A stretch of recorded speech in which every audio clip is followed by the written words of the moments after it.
guys, I am back with day number 19 and 20 of my December daily. I'm getting very close to the end now. I think I'm going to have maybe 2 or 3 more videos, and then I'm not probably going to do a process video for maybe the 24th and 25th and some of the other pages after that. My book is getting so chunky that it is super hard to film doing these pages, and I just don't know if the filming is going to be that great and won't really be able to see a ton. So I'm thinking after the 23rd, I'm probably not going to videotape any more process videos, but hopefully I'll get a full flip through of the album in, so you'll be able to see the pages I made. It'll just be easier to show them after they're done than trying to show them while I'm making them. So just so you can kind of know what's coming up. But right now I'm working on day 19. This is a day that I went to my daughter's school. They had their little Christmas party there, and I volunteered. It was kind of a really fun kind of carnival type of theme. So I helped with this big ginormous Kerplunk game, which is that picture there, and I'm hiding the kids because they're not my children and I don't have permission to show them. So that's why I have the sticky notes, and some details about our school and stuff like that are covered up. But so I did a big Kerplunk game, and then I also helped with these like little snowball shooter things and some snowflake ornaments. So that's kind of what I did, and I want to document it. They got some pictures while we were there, so I thought this would be perfect. So I'm just putting all my photos and everything on this coffee dyed coffee filter, and I just backed the 2 photos kind of together, and I had this blank little space here, and I just covered up with a scrap of paper that I had. And then earlier on this side you saw that I added some journaling that I just typed up on my computer because I had quite a bit and it wasn't going to fit with my antique typewriter, so I ended up using my computer to type that up. And then I ended stapling the date, the 19th, there with that same Hip Kit square kind of transparent plastic piece. And then I wanted to add a tab just to show that it flips, and then add a little bit of word here to the tab that says school party. So on this side I had the other picture, and then I had this rubber joy embellishment that I just glued down using some red line tape. And then this documented die cut came from the KB and Friends kit. That was a cut apart kit that I got from Etsy. And then I wanted to sprinkle these sequins all over the coffee filter. So I'm just taking my glue dots, which I found are kind of the best thing to hold these. I've tried to use liquid adhesive and they end up like snapping or popping off, and it seems like the glue dot, because they are gooey and they kind of stay gooey, hold those sequins a lot better. So that's kind of what I found works best for me. So I just added those all over. Now I'm working on day 20. This is where we went downtown to the little town that's by our house, and they have it all lit up, and they have these old-fashioned Santa Clauses walking around, and like characters from Germany and France and all different places, and they had carolers singing and all that. So I wanted to capture some photos from the area. So I had this photo of one of the trees that are all lit up and all the decorations, and there was snow on the ground, so it's kind of cool.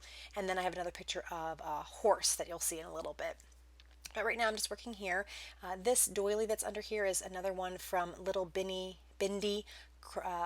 Etsy store. She just does her Christmas printables. This is from Christmas pack 1 of the doilies that she has, or I think she might call them, maybe they're called linens, I'm not quite sure.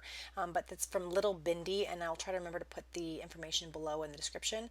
And I'm just inking that up. I printed it out and fussy cut it, and then I'm just inking around the edges, 1 to hide some of the not so great fussy cutting, and 2 just because I wanted that vintage edge. And then I made that cluster there that you see on the photo there a second ago. That was just a piece of fabric, a piece of lace that I got from Joann's, and then one of those Christmas seals that I got from the antique shop. And because this is on copy paper, I just use my glue stick. This thin paper seems to glue down really nice with the glue stick, and because it is so thin, I think that's going to adhere pretty well.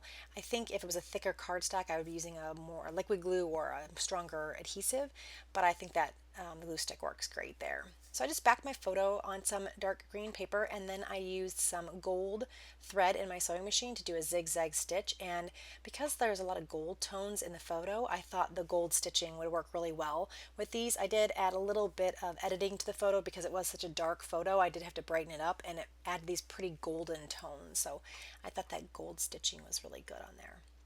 I'm just gluing it down now, that little cluster. I ended up kind of sewing that all together also with a little zigzag stitch and a straight stitch on my sewing machine using some black thread. And then I needed to add the number.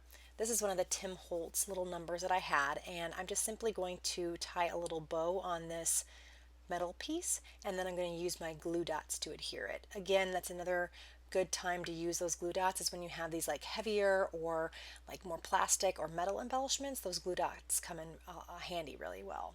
And these are just some mini glue dots that I have as well. So I added that twine, added a little bow, and then I'm going to put on a couple of glue dots here, and then that is going to stick super well to the fabric, and I don't worry that it's going to come off. So after this page, I'm going to do the last page, and that's the photo of the horse I mentioned earlier. And this was one of the horses that was down in the Old Town area, and there was horse-drawn carriages, and he was all decked out. He had Christmas lights on and all kinds of fancy coverings and stuff. He was super pretty. So I just took some gold stitching like I did on the previous photo and did that same thing on this one, but I backed it on some coffee paper instead, and I'm making a pocket because I am going to put some journaling in, and it's going to slip in the right hand side, and that journaling is going to end up going on this Santa reindeer treats card. This is again another one from KB and Friends on Etsy. And then I typed up my journaling again and put it on vellum. Again, I had a little bit too much to say to use my vintage typewriter, so I did this as a good alternative. And I'm just going to use this 3-in-1 beacon glue, and it works really well. It glues everything down without really seeing the glue. And then I'm going to add a little tab so you have some place to pull the 3x4 card out from. So I'm just finishing this up, and I want to thank you guys so much. I really appreciate everyone joining me on this series. Like I said, I'll have a couple more videos up. If you're enjoying the series, please give me a thumbs up. And if you have any questions about anything, make sure you add the comments below. And if you haven't already, please subscribe. And then I'm kind of finished with this. I'm just going to use these pockets to add some of the Christmas cards I got this year, and those are done. Thanks again for stopping by. Have a great day. Bye, guys.